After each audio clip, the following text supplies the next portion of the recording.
আগামী শেষ সোমবার আর একটা আসছে, এটা লাস্ট সোমবার। সোমবার কিন্তু আপনারা ব্রত করবেন। আপনাদের মায়েদেরকে বিশেষ করে বলি, বাবারাও তাই করবেন, কারণ ব্রত করবেন। কেন ব্রত করবেন একটু বলে দিই না। দক্ষ রাজার সঙ্গে প্রসূতি বলে একজন মহিলার বিবাহ হয়। তার 16টা কন্যা ছিল। তার ছোট কন্যার নাম হচ্ছে সতী। তো সতী ছোটবেলা থেকে ছিল খুব শিব ভক্ত। তো বান্ধবীদের সঙ্গে বাগানে শিবের মূর্তি তৈরি করে দিব্যি আমরা জল টল ঢালে এবং পুজো টুজো করে। নারদমুনি একদিন ওই পথ দিয়ে পেরিয়ে যাচ্ছেন, জিজ্ঞেস করছেন যে আচ্ছা তুমি যে শিব পুজো করছো কী চাও? বলে শিবকে আমি প্রতিরূপে পেতে চাই। বলছি কী করলে পাবো? তখন নারদমুনি বললেন শ্রাবণ মাসের প্রতিটি সোমবার ব্রত রেখে প্রতিদিন যদি জল ঢালতে পারো শিবলিঙ্গে, তাহলে তুমি পেতে পারো। এই কাজটি সতী করেছিল বলে সতীকে স্বয়ং বাবা শিব দেখা দিয়েছিল এবং বলেছিল তুমি কি চাও? বলে প্রতিরূপে পেতে চাই। প্রতিরূপে পেয়েও ছিল। এই জন্য আপনারা প্রশ্ন করবেন যে সতী তো পতিরূপ জন্যে করেছিল, তা আমাদের তো পতি আছে, আমরা কি জন্য করব? না, আপনারা পতির মঙ্গল, পরিবারের মঙ্গল, সকলের মঙ্গলের জন্য কিন্তু এই মাসে আপনারা শিবলিঙ্গে জল দান করবেন। এই শেষ সোমবারটা কিন্তু আপনারা ব্রত করবেন এবং শেষ সোমবার সবাই মিলে গোপীনাথের কৃপায় বাবা ভোলানাথ পরম বৈষ্ণব, তার সেবা অবশ্যই আপনারা করবেন। এবং বাবার শিবলিঙ্গে যে আপনারা জল ঢালছেন, কিন্তু অনেকেই জানে না যে জলটা কেন ঢালছি। সবাই যাচ্ছে, আমরাও যাচ্ছি। যদি জেনে করেন তাহলে মজা আছে, আর না জেনে করলে সেই মজাটা পাওয়া যাবে না। কী কারণে জল ঢালছেন? এতজন জল ঢালছেন, সোমবার তো ঢালছেনই। শুধু সোমবার দিন জল ঢালবেন তা নয়, প্রত্যেক দিনই জল ঢালবেন, মানে শ্রাবণ মাসে বিশেষ করে। কেন বলুন তো? না, আপনারা সবাই জানেন যে সমুদ্র মন্থনের সময় বিষ উঠেছিল, আর সেই বিষ জগৎকে রক্ষা করার জন্য বাবা ভোলানাথ পান করেছিলেন। কিন্তু পান করে ভেতরে নিয়ে যান নাই কেন? স্বয়ং ভগবান এখানে আছেন, যদি কষ্ট হয় তাই কণ্ঠে ধারণ করলেন। ওই জন্য বাবা শিবের আর এক নাম হলো নীলকণ্ঠ। তো বাবা শিব যখন থেকে এই বিষটা ধারণ করলেন, তখন থেকে শরীর একটা তীব্র জ্বালা। দেবতারা কি করলেন? গঙ্গার জল দিয়ে তাকে বার স্নান করিয়ে জ্বালা থেকে মুক্তি দিলেন। এই শ্রাবণ মাসে যেতে ঘটনা ঘটেছিল, সেই থেকে ভক্তগণও বাবা শিবের কষ্ট দূর করার জন্য, জ্বালা দূর করার জন্য, তীব্র বিষের দহন দূর করবার জন্য এই মাসে কিন্তু জলদান করে। সবুজ চুড়ি পরলে যে শিবের কৃপা পাবেন তা নয়। আবার যদি আপনি মনে করেন যে সবুজ চুড়ি পরলে আমি শিবের কৃপা পাবো, এই ভাব যদি আপনার থাকে তাহলে আপনি পরবেন। এখন প্রশ্ন করবেন সবুজ চুড়ি পরে কেন? দেখুন, শিবের জন্ম পুরাণ মতে শ্রাবণ মাসে। এই জন্য শ্রাবণ মাসে শস্য শ্যামলা সুজলা সুফলা চারিদিকে সবুজ হয়ে থাকে। সবুজ হচ্ছে উদারতার প্রতীক, ভালোবাসার প্রতীক, শুদ্ধতার প্রতীক। এই জন্য শিব পুজোর জন্যে সবাই কিন্তু মায়েরা সবুজ চুড়ি পরে। তবে যারা সবুজ চুড়ি পরেন তাদেরকে বলবো আপনারা পরবেন, যদি আপনাদের এই ভাব থাকে যে সবুজ চুড়ি পরলে আমি শিবকে খুশি করতে পাবো।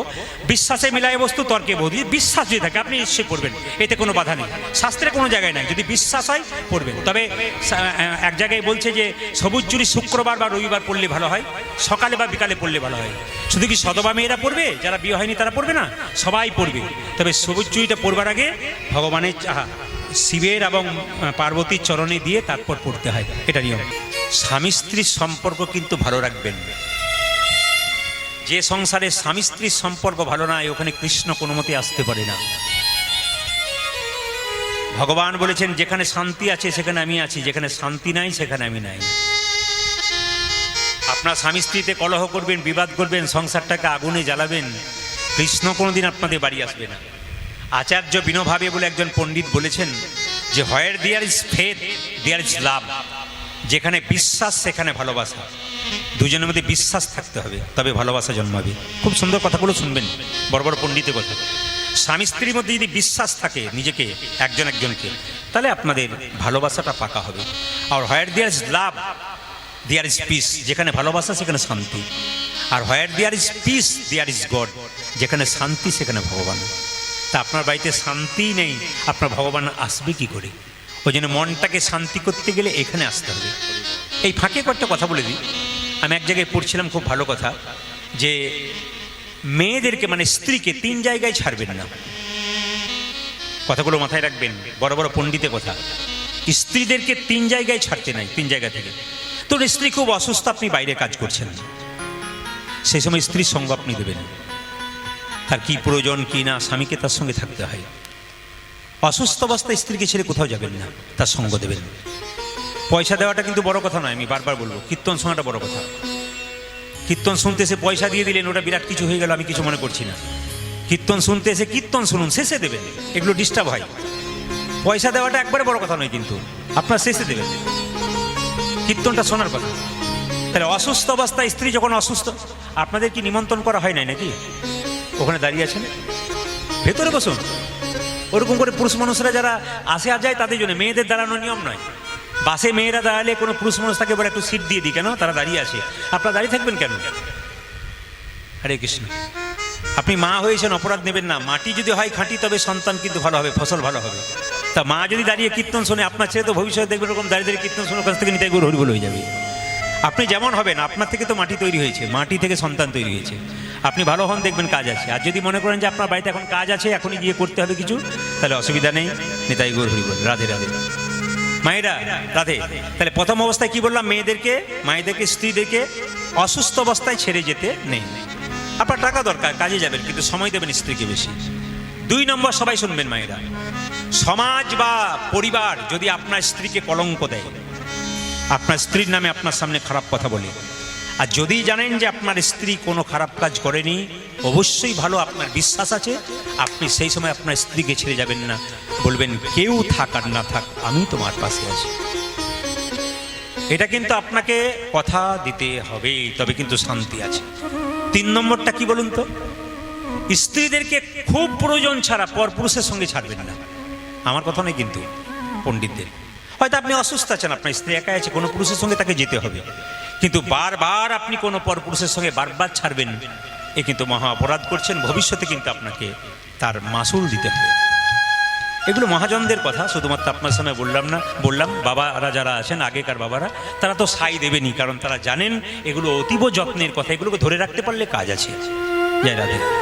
তো মায়েরা সবাই লক্ষ্য করুন, রাধারানী বলছে, শোন ললিতা, আমার বধূ যদি যতদিন ছিল বৃন্দাবনে, আমার দাম ছিল, বৃন্দাবন থেকে চলে গেল, আমার কোনো দাম নাই, কোনো দাম নাই। এই যে আমি কীর্তন করছি, মালাটা পড়ালেন, মালাটা কতক্ষণ? কীর্তন যতক্ষণ, কীর্তন শেষ হবে নতুন কাপড় পরবেন। বলুন, নতুন কাপড় পরলে আনন্দ হয় না দুঃখ হয়? জোরে বলুন। অনেকে দুরকম বলছে, আনন্দ, কেউ বলছে দুঃখ। সে ভোটের সময় দেখেন না, কিছু কিছু লোক আছে দুপক্ষেই মুড়ি খায়, কাকে যে ভোট দেয় ভগবান ছাড়া কেউ জানে না। এই জন্য কেউ বলছে আনন্দ হয়, কেউ বলছে দুঃখ হয়। না না, আপনি কাপড় যখন পরিবর্তন করবেন মায়েরা, তখন তো আনন্দ হবে। নতুন কাপড় পরলে সবার ক্ষেত্রে আনন্দ হবে নতুন পরলে। তাহলে এখন শাস্ত্র বলছে যে এই দেহটা যখন জীর্ণ হয়, সে কম বয়সে হতে পারে, বেশি বয়সে হতে পারে, আত্মা কি করে? জীর্ণ দেহ ত্যাগ করে অন্য দেহে চলে যায়। তাহলে যিনি মারা গেছেন, যার নিমিত্তে কীর্তন, তিনি কোথায় গেলেন? তার আত্মাটা। প্রদীপ পাল যেদিন মারা যাবে, তার আত্মা কোথায় যাবে? আপনারা মারা যাবেন, আপনার আত্মা কোথায় যাবে? শাস্ত্র কি বললো দেখুন। মানুষকুলে জন্মগ্রহণ করে কেউ যদি পশুর মতো কর্ম করে, পরের জন্মে তার পশুকুলে জন্ম হবে। এমন আমার মানুষ হয় দেখবেন পশুর মতো আচরণ করে। আপনি ভালো কাজ করুন, আপনার নিন্দা করে বেড়াচ্ছে, আপনাকে গাল দিয়ে বেড়াচ্ছে, এরা কিন্তু পশুর মতো কর্ম করছে। কেন বলুন তো? এরা তো আগের জন্মে খারাপ কাজ করেছে, এই জন্মে খারাপ কাজ করছে, পরের জন্মে পশুকুলে আবার জন্ম হবে। এবার দেখুন, মানুষকুলে জন্মগ্রহণ করে কেউ যদি মানুষের মতো কর্ম করে, পরের জন্মে মানুষ হবে। আর মানুষকুলে জন্মগ্রহণ করে কেউ যদি মহাপুরুষের মতো কর্ম করে, তার দ্বিতীয় জন্ম হবে না, তার গোবিন্দচরণ প্রাপ্ত হবে। কেমন বলুন তো? যে ধানকে সেদ্ধ করে মাঠে ছড়ানো হয়, তার যেমন দ্বিতীয় কাজ হয় না, যে দেহ হরিনামে সিদ্ধ হয়ে যায়, তার দ্বিতীয় জন্ম হয় না, তার গোবিন্দের চরণে প্রাপ্ত হয়ে যায়। এই জন্য বারবার বলবো, হরিনামে জীবনটাকে সুন্দর করুন মায়েরা। এই জন্য শাস্ত্র বলছে যে যে যেমন কর্ম করবে তা সেরকম। কিন্তু তবে আমাদের দেহের মধ্যে, শ্রীমদ্ ভাগবত গীতা বলল যে আমাদের দেহে 9টা দরজা দিয়ে প্রাণ বেরোয়। 9টা দরজা কি কি? 2টো চোখ, 2টো কান। কটা হলো? একই। 2টো চোখ, 2, 2টো কান, 4, 2টো নাকের ছিদ্র, 6, একটা মুখের ছিদ্র, 7, নিচের দিকে 2টো পায়ু এবং উপস্থ, 9টা। এই 9টা ছিদ্র দিয়ে প্রাণ যায়। কি করে বুঝবেন? বলছে অনেকে দেখবেন তাকিয়ে তাকিয়ে মরে। আপনারা বলেন না, বাবারে দেখে এলাম, ভয় খেলাম, 7 দিন ঘুম হয় নাই, যেন টুকটুক করে আমার দিকে তাকাচ্ছে। আসলে তাকিয়ে মরেছে মানে কি বলুন তো? চোখ দিয়ে প্রাণ গেছে। অনেকে দেখবেন হাঁ করে মরেছে, দেখবেন অনেকে প্রাণ কিন্তু মুখ দিকে গেছে। অনেকে দেখবেন নাক দিকে প্রাণ গেলে নাকের ফুটোগুলো মোটা হয়ে যায়, খসখস করে। কান দিয়ে প্রাণ গেলে কানের ফুটোগুলো মোটা হয়ে যায়, খসখস করে। লক্ষ্য করবেন, এই 7টা দরজা দিয়ে যদি প্রাণ যায়, ভাগবত বলছে, তাহলে আপনি গোবিন্দের কাছে গেলেন। আপনি পুণ্য কর্ম করলে এই 7টা দরজা দিয়ে প্রাণ যাবে। আর আপনি খারাপ কর্ম করেন, অন্যায় করেন, তাহলে আপনার নিচের দরজা দিয়ে প্রাণ যাবে। ওইদিকে পায়খানা প্রস্রাব যদি মৃত্যুর সময় কেউ করে দেয়, তাহলে দেখে নেবেন উনি পুরোপুরি নরকে গেলেন। শাস্ত্র বলছে, আমি বলি নাই, ভাগবত বলছে। তাই ভালো কর্ম করুন, আপনার দেখবেন প্রাণ এই 7টা দরজা দিয়ে যাবে। আর খারাপ কর্ম করবে নিচের দিকে, তার প্রমাণ দেখবেন। যারা গলায় দড়ি নিয়ে মরে, দেখে নেবেন তারা পায়খানা বা প্রস্রাব করে ফেলে। একবার পাক্কা কথা, প্রত্যেকেই দেখে নেবেন একবারে। কেন? খারাপ কাজ করছে, প্রাণটা তো ওই দিকে গেছে আর কি।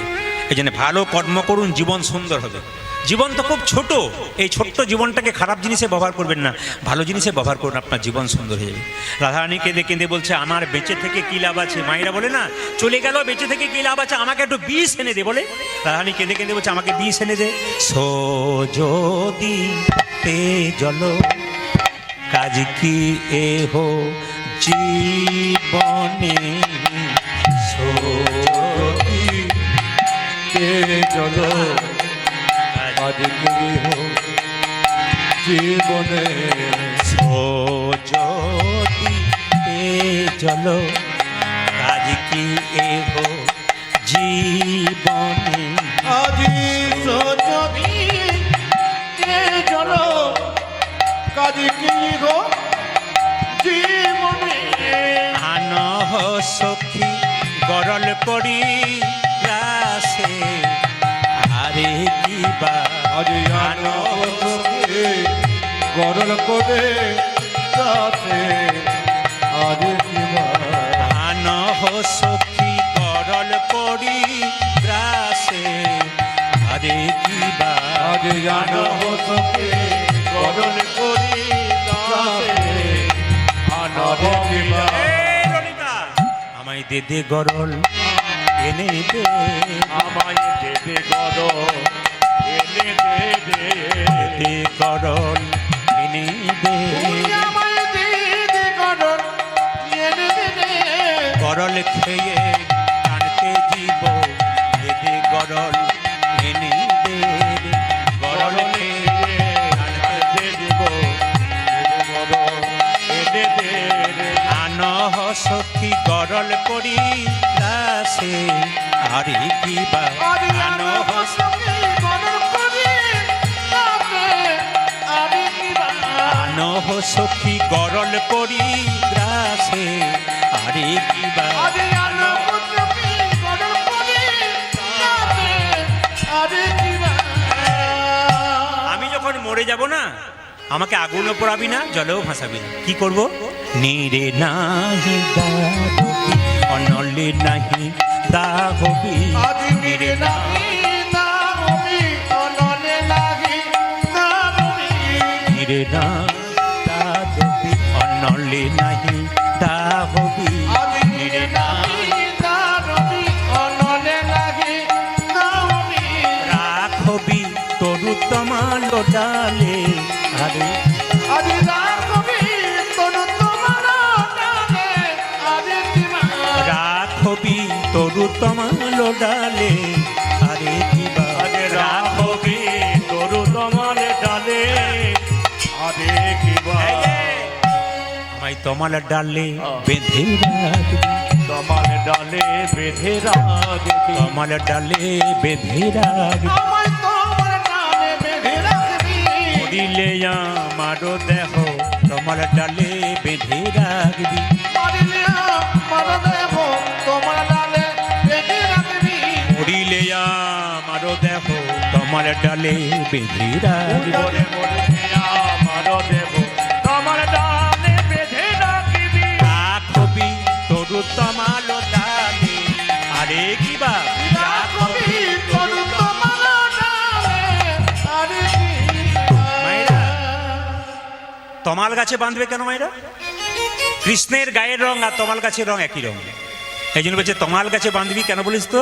না, আমাকে মনে হবে আমি কৃষ্ণের কাছেই রয়েছি। তবে হ্যাঁ, তোকে আগুনে পোড়াবো না কেন? কৃষ্ণ প্রেম আগুনে আমার দেহ মন পুড়ে ছাই হয়ে গেছে, তাই পোড়া দেহ পোড়াস না, পুরা দেহ পুরাস না রে, পোড়া দেহ পোড়াস না, তুই আমার পরা দেহ পরাতে না রে, দিলে আমারও দেহ পোড়া দেহ পোড়াস না রে। উদরে মরিলে আমার দেহ পরাতে না রে, আগুনে পুড়ে ছাই হয়েছে আর পোড়া দেহ পোড়াস না, তাহলে আমাকে জলে ভাসাবি না কেন? না, যদি জলে ভাসিয়ে দিস তাহলে ভাসতে ভাসতে মথুরার ঘাটে গিয়ে লাগবে, আর মথুরার মেয়েরা জল নিতে এসে দেখবে আমার গায়ে কৃষ্ণ নাম লেখা আছে, সবাই আমার বধূর নামে কলঙ্ক দেবে। দেখ দেখ, মেয়েটির গায়ে কৃষ্ণ নাম লেখা আছে, অথচ দেহটার কোনো গতি হয়নি। আজ থেকে কেউ কৃষ্ণ প্রেম করবি না, আমার বধূর নামে কলঙ্ক হবে।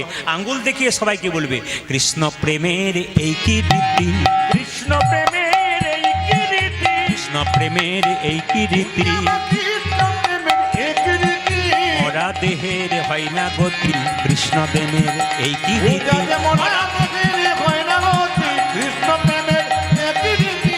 মরা দেহের হয় না গতি, কৃষ্ণ প্রেমের এই কি রীতি। পূজাতে মরা দেহের হয় না গতি, কৃষ্ণ প্রেমের এই রীতি। রাখবি তরু তমালো ডালে, আরে কি বা রাখবি তরু তমাল ডালে, আরে কি বলছে আচ্ছা তমাল গাছে তোকে বেঁধে রাখবো, বলে হ্যাঁ তমাল গাছে ঝুলিয়ে রাখবি, তবে কাক পক্ষীকে বলবি যদি আমার শরীরটাকে ওরা খেয়ে নেয়, খাবে, দুটো জিনিস যেন না খায়। দেখুন রাধারানী বলছে আমার শরীরের সব অংশ খেয়ে নিক, কিন্তু কাক পক্ষীকে বলবি আমার দেহের দুটো অংশ যেন কেন না না খায়। কোন দুটো? আমার নয়ন দুটো। শরীর চলে যাক চলে যাক, বধূ যদি কোনোদিন ফিরে আসে, আমি নয়ন ভরে দেখবো তার, আমি নয়ন ভরে দেখব তবে, নয়ন ভরে দেখবো তার, আমি নয়নে ভরে দেখব তারে। বধূ যদি ফিরে আসে, নয়ন ভরে দেখবো তুই তার। আমার বধূ যদি ফিরে আসে, নয়ন ভরে দেখব তবে। রাখবি তরু তমালো ডালে, আরে কি বা রাখবি তরু তমাল ডালে, আরে কি বা। রাখবি তরু তমালো ডালে, আরে কি বা রাখবি তরু তমালে ডালে, আরে কি বা। একবার সবাই বলুন জোরে, রাধা রানী কি, বাবা শ্যাম সুন্দর কি, মদন মোহন কি, গরম লাগছে কি। দেখলাম পরীক্ষা করে দেখলাম যে আপনারা কত ডুবে গেছেন। আমি কি বলছি দেখে নজর নেই, সবাই জয় দিচ্ছেন মানে বুঝলাম ডুবে গেছেন। আর গরম লাগছে কি বলাতে চুপ করে গেলে বুঝতাম যে না, হ্যাঁ গরমও লাগছে, ঠিক ফ্যানে বসুন, অসুবিধা নেই। যেটা বলুন রাধে রাধে, আরো জোরসে বলনা পারেগা, दोनों हाथ उठा के बोलो, प्रेम से बोलो राधे राधे राधे राधे राधे राधे। বসুন। আচ্ছা মায়েরা, এই যে আমরা মারা যাই, আমাদের দেহ সৎকার কিন্তু তিন ভাবে হয়। একটা অগ্নি সৎকার, একটা মৃত সৎকার, মৃত সমাধি, আর একটা দেখবেন সলিল সমাধি। এদিকে একটা সলিল সমাধি, একটা মৃত সমাধি, একটা অগ্নি সৎকার। দেখুন আস্তে আস্তে বাবা, বয়স্ক বাবারা যারা দাঁড়িয়ে আছেন কষ্ট করে এসছেন, ওনাদেরকে একটু জায়গা করে দিন, এই সামনের দিকে জায়গা করে দিন, একটু ধরে ধরে দিন, ধরে ধরে দিন একটু, হ্যাঁ এই সামনে চট্টাই দিকে দিয়ে দিন। হরে কৃষ্ণ। কীর্তন চলাকালীন নিজ নিজ জায়গা গ্রহণ করুন। হ্যাঁ হরে কৃষ্ণ। আপনাদের তো অগ্রদ্বীপের জায়গাটা ছোট নয়, অনেক বড় জায়গা, সবাই ভাগ্যে আসেনি, নইলে তো জায়গা দিতে পারতেন না। হরে কৃষ্ণ।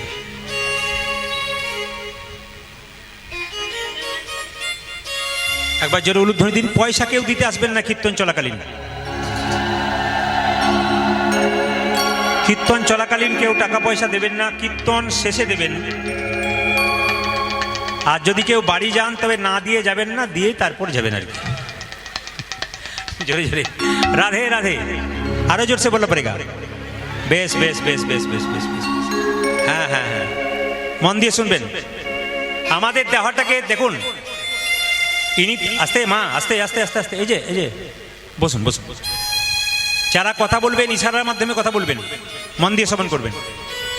আমাদের দেহটাকে তিন ভাবে সৎকার করা হয়। একটি অগ্নি সৎকার, একটা মৃত সমাধি, একটা সলিল সমাধি। এই যে যিনি মারা গিয়েছেন যে বাবা, তাকে তো অগ্নি সৎকার করেছে নাকি? আচ্ছা নিয়ম কি দেখুন, যেগুলো আমরা জানি না সেগুলো জানিয়ে দিয়ে যাব। নিয়ম হচ্ছে যখন বাবা আপনার মারা গেলেন, শ্মশানের চিতাতে যখন শুইয়ে দিলেন, যিনি ছেলে, এক ছেলে হোক আর চার ছেলে হোক, যিনি বড় পুত্র, তিনি কি করবেন? ওই শ্মশানের চিতাটাকে তিনবার ঘুরে অগ্নি হাতে নিয়ে তিনবার ঘুরে চিতাতে অগ্নি প্রদান করবে, এটা নিয়ম। কিন্তু ওই যে আগুন আমরা দিই, তখন একটা কথা বলার আছে, আমরা 100 জনের মধ্যে 99 বলি না এবং জানিও না, এটা জেনে যেতে হবে। 100 জনের মধ্যে 99 জন জানি না, আর একজন জানি, আর 2-4 জন জানলে আবার পরেও না। জেনে নিন, যখনই আপনার বাবা মারা গেলেন বা মা মারা গেলেন, আপনি যখন চিতার ধারে 3 বার ঘুরবেন আগুন নিয়ে, তখন আপনাকে বলতে হবে, হে ব্রহ্মা, অগ্নিদেব, আমার বাবা যতদিন বেঁচে ছিলেন যদি কোনো কর্ম খারাপ করে থাকে ভুল করে, হে অগ্নিদেব তুমি নিজ গুণে আমার পিতাকে ক্ষমা করো। এত সুন্দর কথা বলা আছে, আমরা কেউ বলি না, জানিও না। কেন বলুন তো, যত আপনাদের এদিকে নাই, আমাদের ওদিকে আছে। কেউ যদি মারা যায়, যারা ঘাটে যাবে শ্মশান যাত্রী হয়ে, তারা প্রথমেই বলে এই রকম ব্যবস্থা আছে, তাহলে যাব, নইলে। কত লজ্জার ব্যাপার, কত কত খারাপ জায়গায় পৌঁছাচ্ছি আমরা। হ্যাঁ, আমার বাবা মরে গেছে আর তোমরা দল বেঁধে মদ খেতে যাবে। আমার বাবা তো স্বর্গে না গিয়ে তো নরকে যাবে। 50 জনকে নিয়ে গিয়ে লাভ নেই যারা মাতলামি করে, ভালো লোককে নিয়ে যান, 5 জন নিয়ে যান, আপনার বাবা শেষকৃত্য সম্পন্ন হবে এবং গোবিন্দ চরণ প্রাপ্ত। অন্যান্য জাতির মধ্যে এই নোংরামি নাই যেটা আমাদের মধ্যে আছে। আপনার নিজে নিজে শর্ত করবেন, ভাই যারা মদের কথা বলবে তাদের যাবার দরকার নাই, যারা পবিত্রভাবে আমার বাবা মায়ের সৎকার করতে যাবে একমাত্র তাদেরকে, তাতে 5 জন হোক ক্ষতি নাই, কিন্তু 5 জনকে নিয়ে যাব। কিন্তু মাতাল নিয়ে গিয়ে মাতলামি করব, আমার মা দহন হবে আর আমি তার সামনে চোখের জল ফেলবো আর তুমি মাতলামি করবে মদ খেয়ে, এটা এখন আমাদের সমাজে প্রচলিত হয়ে গেছে। কিন্তু তাই বারবার বলবো, এগুলো থেকে দূরে থাকুন, নাহলে সংসার কিন্তু নষ্ট হচ্ছে। হিন্দু সনাতন ধর্মকে রক্ষা করুন, আরও রক্ষা করুন, রক্ষা তো হয়েছে, আরও রক্ষা করুন, সম্প্রীতি বজায় রাখুন, ভালোবাসতে শিখুন সব ধর্মের মানুষকে, কিন্তু নিজের ধর্মের মানুষকে অপমান করবেন না, কাউকে ছোট করবেন না। এটা বারবার নিবেদন রইল আপনাদের কাছে। সবাই লক্ষ্য করুন মায়েরা, যে যেখানে ছিলাম। আর দ্বিতীয় হচ্ছে কি, মৃৎ সমাধি। যারা দেখবেন প্রকৃত বৈষ্ণব। কোন বৈষ্ণব? শুধু জাতি বৈষ্ণব হলে হবে না। কোন বৈষ্ণব? যিনি মালা তিলক করেন, যিনি সারা জীবন নিরামিষ খান, যিনি সারা জীবন গোবিন্দ ভজনা করেছেন, যিনি একাদশী করেছেন, যিনি নাম কীর্তন ছাড়া কিছু বোঝেন না, সংসারের মধ্যেই থাকেন, একমাত্র তারই কিন্তু মৃৎ সমাধি হয়। যেমনভাবে তিলক কেটে তিনি নাম জপ করতেন, সেইভাবে তাকে সমাধি দেবার আগে গর্তের মধ্যে মাটি খনন করে তাকে বসিয়ে দেওয়া হয়, কিছু লবণও পর্যন্ত দেওয়া হয়। কেন বলুন তো? যাতে শরীরে পোকা সহজে না ধরতে পারে। এটা হচ্ছে মৃৎ সমাধি। আর সলিল সমাধি কেমন? আপনাদের অগ্রদ্বীপের ঘাটে বেরোলাম এই প্রথম, আর কাটোয়ার ঘাট দিয়ে আমি ওই নদিয়া প্রচুর গান করি, ওই জন্য কাটোয়াতে প্রচুর আমি গাড়ি চাপিয়ে যাই আর কি। কিন্তু এটাতে প্রথম এলাম প্রভুর কাছে, এর জন্য আমি খুব গর্বিত এবং আমি ধন্য যে গোপীনাথজিও আমাকে এই সময়টাতে ওনার মাটিতে আমাকে ডেকেছেন। এই জন্য আমি খুব আজকে গর্বিত, আমার দলের ছেলেরা খুব আনন্দিত। কারণ আমরা জেলায় জেলায়, রাজ্যে রাজ্যে, আগামীতে ভিন দেশে আমরা কীর্তন করতে যাব, প্রচুর ডাক আছে। আমি ত্রিপুরা যাই, আসাম যাই, হ্যাঁ, আমি বোম্বে যাই, হায়দ্রাবাদ যাই, ব্যাঙ্গালোর যাই, প্রত্যেকটি জায়গায় যাই, সব প্লেনের মাধ্যমে যাই। ত্রিপুরাতে ওরা আপনাদের হয়তো কীর্তন কম বুঝলেও তত্ত্ব কথা, মানে মহাভারত রামায়ণের কথা কিন্তু ওরা 3 ঘন্টা ধরে শুনবে। মানে হাজার হাজার ভক্ত, একটা শব্দ করবে না, একবারে চুপচাপ মাথা নিচু করে শুধু রামায়ণ মহাভারতের কথা আপনি ঘন্টার পর ঘন্টা বলে যান, দেখবেন চুপচাপ শুনবে। এক এক জায়গায় একটা করে রীতি আছে, কিন্তু এই রীতি অনুযায়ী আমাদের কীর্তন করতে হয়, যেখানে যেমন চাই আর কি। এই জন্য আপনাদের কাছে নিবেদন রইল যে এই মাটিতে এই প্রথম এলাম, ধন্য হলাম এই অগ্রদ্বীপে এসে। আর দ্বিতীয় কথা কি, অগ্রদ্বীপে যিনি আমাদের মন্দিরে সেবায়িত রয়েছেন, তিনি কালকে রাত্রিতে গিয়েছিলেন, অনেক কথাই বললেন, খুব ভালো লাগলো কম বয়সের। আজকেও মন্দিরে গিয়েছিলাম, ভক্তদের দর্শন করলাম, প্রভুকে দর্শন করলাম, এবং যিনি সেবায়িত একজন ব্রাহ্মণ ছিলেন, তিনিও ভালো ভালো কথা বললেন। আমার খুব ভালো লেগেছে আর কি, প্রভুর কৃপায় আপনাদের।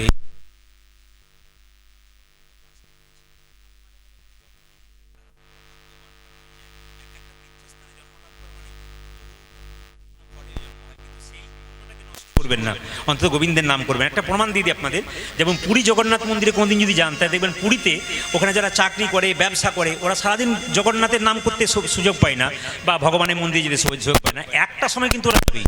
প্রত্যেকটি পুরীর যারা দেখবেন চাকরি করে, ব্যবসা করে, ওরা একটা সময় যায়, কখন? যখন অফিসে যাবে তার আগে স্নান করতে হয়। তো ওরা সমুদ্র থেকে 2 কিলোমিটার প্রায় জগন্নাথ মন্দির, ওখান থেকে স্নান করে কারো দিকে তাকাবে না, খালি জগন্নাথ জয় জগন্নাথ, জয় জগন্নাথ, জয় জগন্নাথ বলতে বলতে একবারে জগন্নাথ মন্দিরে গিয়ে জগন্নাথকে দর্শন করে, জগন্নাথকে প্রণাম করে তারপর নিজের কাজে চলে যায়। সারাদিন হোক আর না হোক, ওই সময়টা কিন্তু ডাকবে। তাই আপনার অগ্রদ্বীপের এখানে আছেন, অনেক ভক্তই আছেন যারা দেখছেন স্নান করার পরে প্রথমে গোপীনাথজিউকে প্রণাম করে তারপর নিজের কাজ শুরু করে। এগুলো দেখতে পাচ্ছি, এগুলো করবেন আপনারা যারা আছেন। স্নান করার পর প্রথমে গোপীনাথকে দর্শন করবেন, গোপীনাথের আশীর্বাদ নেবেন, তারপর কাজ শুরু করবেন। যদি কোনোদিন যেতে না পারেন, বাড়ি থেকে প্রভুকে স্মরণ করবেন। আরে বাবা, ভগবান দেখছেন, বাড়ি থেকে করুক আর বাইরে থেকে করুক, তিনি তো করছেন। তো সবার কাছে নিবেদন, একটা সলিল সমাধি।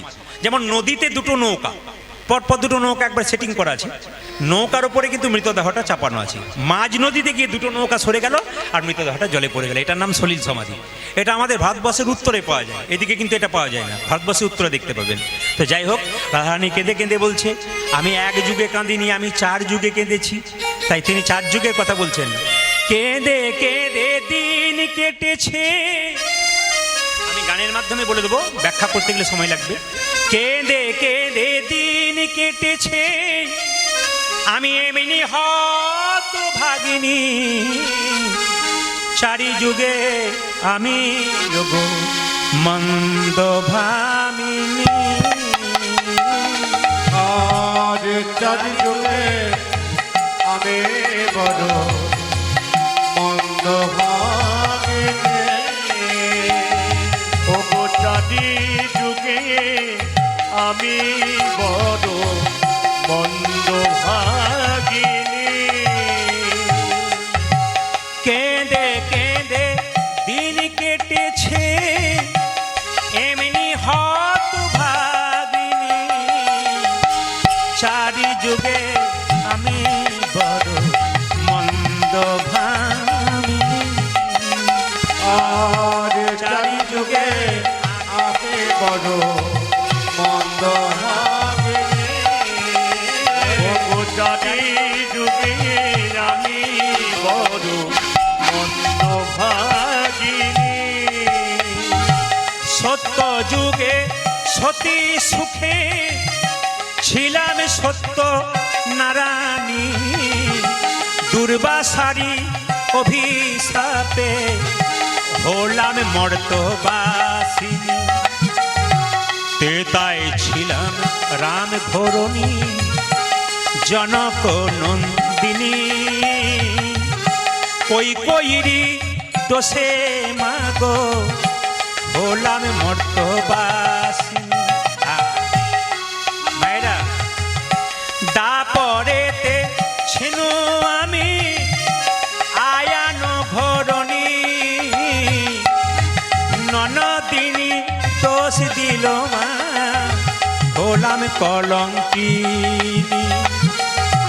কলি যুগে গৌর ঘরে হলাম গৌর ভামিনী, বিষ্ণুপ্রিয়া কুলবধূ হলো ও গো যোগিনী। উলুধ্বনি।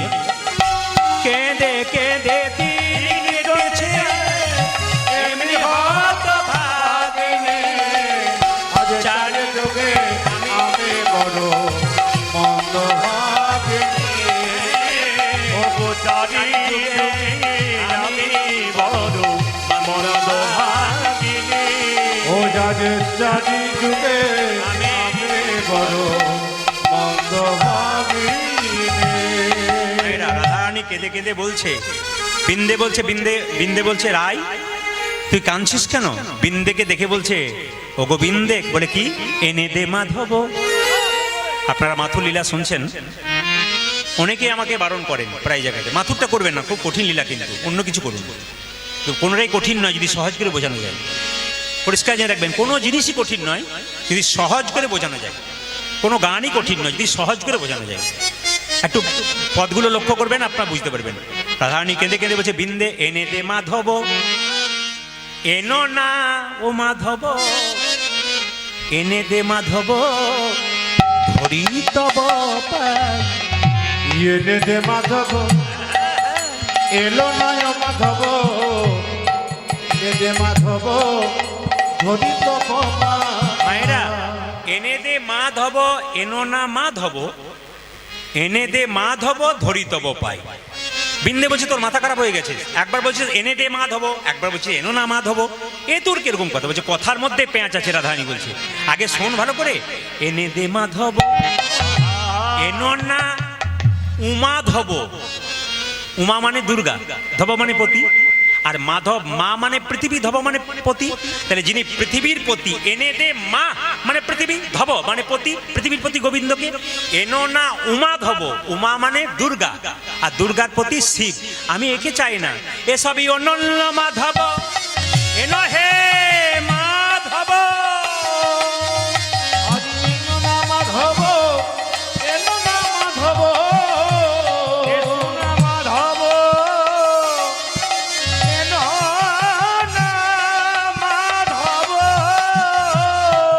এসবই অনন্য মাধব, এ নহে মাধব, এসবই অনন্য মাধব, এ মাধব, মাধব ধব শ্যামলি চড়াই, এনে দে মাধব, এনো না মাধব, এনে দে মাধব ধরি তব পাই, এনে দে মাধব, এনো না মাধব, এনে দে মাধব ধরি তব পাই।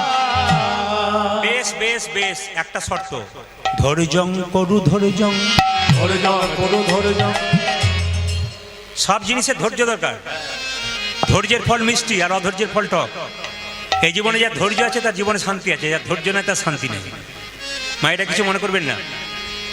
শান্তি কোন জায়গায়? যে যা পায় তাতে সন্তুষ্ট থাকেও শান্তি। যারা প্রকৃত বৈষ্ণব ভক্ত হন তারা দেখবেন ভিক্ষা যখন দরজা দরজায় মাদুপুরি করতে যান, আজকের মতো যেটুকু হয় সেটুকুই নিয়ে নেই, কালকেরটা ভাবে না। যা আছে কাল দেখা যাবে। আজকে এসেছি প্রভু কৃপায় বাস, কাল না পাই পাবো না। যা পেয়েছি, এই জন্য আপনার সংসারে যা পেয়েছেন কর্ম করুন, অবশ্যই পাবেন। কর্ম কি? কর্ম বড় না ধর্ম বড়? জোরে বলুন, কোনটা বড়? কর্ম বড় না ধর্ম বড়? হ্যাঁ, কর্ম বড়, সব কর্ম ভালো নয়। একটা লোকের আমি 1,000 টাকা চুরি করে নিয়ে নিলেন, ওটা তো একটা কর্ম। একটা লোককে 2 থাপ্পড় দিয়ে দিন, ওটা তো কর্ম। শাস্ত্র বলছে কর্ম করো, ধর্মযুক্ত কর্ম। যে কর্মের মধ্যে ধর্ম আছে, বিবেক আছে। আপনি কোনো একজন বৈষ্ণব পেরিয়ে যাচ্ছে, তাকে একটা খারাপ কথা বলে ফেললেন। এবার বলার পরে যদি আপনি কিছু পরে গিয়ে বলেন, না না আমি অপরাধ করেছি, আমাকে কিছু মনে করবেন না, আমাকে ক্ষমা করে দেবেন, তাহলে আপনি মানুষ হয়ে গেলেন। আর যদি ওনাকে খারাপ কথা বলার পর আপনি বাড়িতে গিয়ে বলেন, বেশ করেছি আরো বলবো, আপনি অমানুষ হয়ে যাবেন। এই জন্য যখনই আপনার বিবেক আপনাকে প্রশ্ন করবে কোনো কিছু কাজ করবার আগে যে আমি খারাপ করছি না ভুল করছি, তাহলে বুঝবেন আপনি মানুষ হয়ে যাবেন। আর যদি আপনার বিবেক আপনাকে প্রশ্ন না করে, ভাববেন যে আমি ভালোই করছি দিব্যি রক্তের অহংকারে, আপনি ধ্বংস হচ্ছেন। এই জন্য বারবার বলবো, কোনো খারাপ কাজ করবার আগে নিজের বিবেককে একবার প্রশ্ন করুন, আমি কাজটা ঠিক করছি কিনা, তাহলে আপনি মানুষ হয়ে যাবেন। তাই রাধারানীকে বলছে, রাধে বলে কি, সবেই ধৈর্য দরকার, ধৈর্যং করু ধৈর্যং, ধরে যাও ধরে যাও। ধৈর্যং করু ধৈর্যং, ধরে যাও তবু ধরে যাও। তৎসঙ্গে মথুরায়ে, ধরে যাও করো ধরে যাও। জয় মথুরাজি।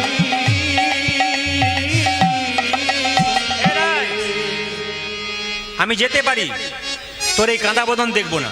কাঁদলে যাওয়া হবে না রাই, কাঁদলে যাওয়া হবে না রায়, কাঁদলে যাওয়া হবে না রাই, কাঁদলে যাওয়া হবে না রাই। এমন করে কাঁদিস না রাই, কাঁদলে যাওয়া হবে না রাই, এমন করে কাঁদলে না রাই, কাঁদলে যাওয়া হবে না ও যে রাই। এমন করে কাঁদিস না রাই, কাঁদলে যাওয়া হবে না রাই।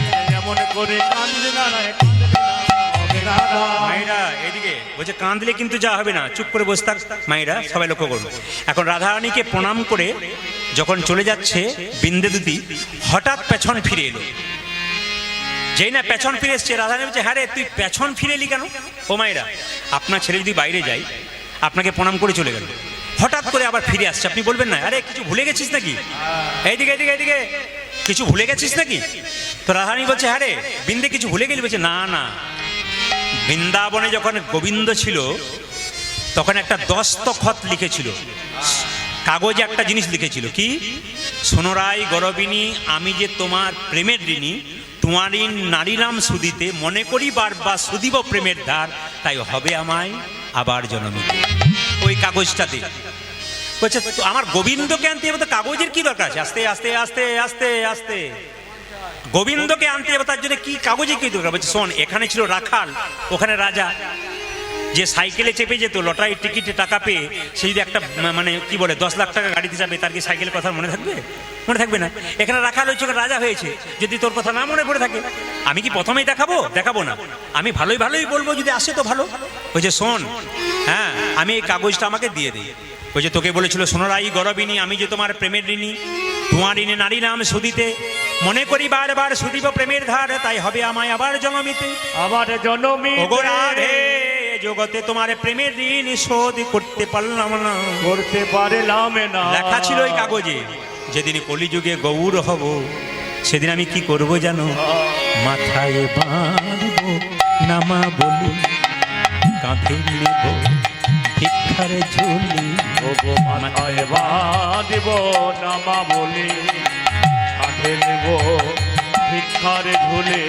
মাথায় বাঁধব নামা বলি, কাঁধে নেব ভিক্ষার ঘর ঝুলি ওই আমি মাথায় বাঁধব নামা বলি আজ কাঁধে নেব ভিক্ষানে ঝুলি জয় রাধে শ্রী রাধে বলে বেড়াইব দারে দারে ওগো জয় রাধে শ্রী রাধে বলে বেড়াইব দারে দারে জয় রাধে শ্রী রাধে বলে বেড়াইব দারে দারে আজ জয় রাধে শ্রী রাধে বলে দাদা জীব দাদে এই যে, আমি দারে দারে বেড়াইব আমি দারে দারে বেড়াইব দারে দারে বেড়াইব ওই আমি তরি দাঁড়ি বেড়াইব জয় রাধে শ্রী রাধে বলে দারে দারে বেড়াইব ওগো জয় রাধে শ্রী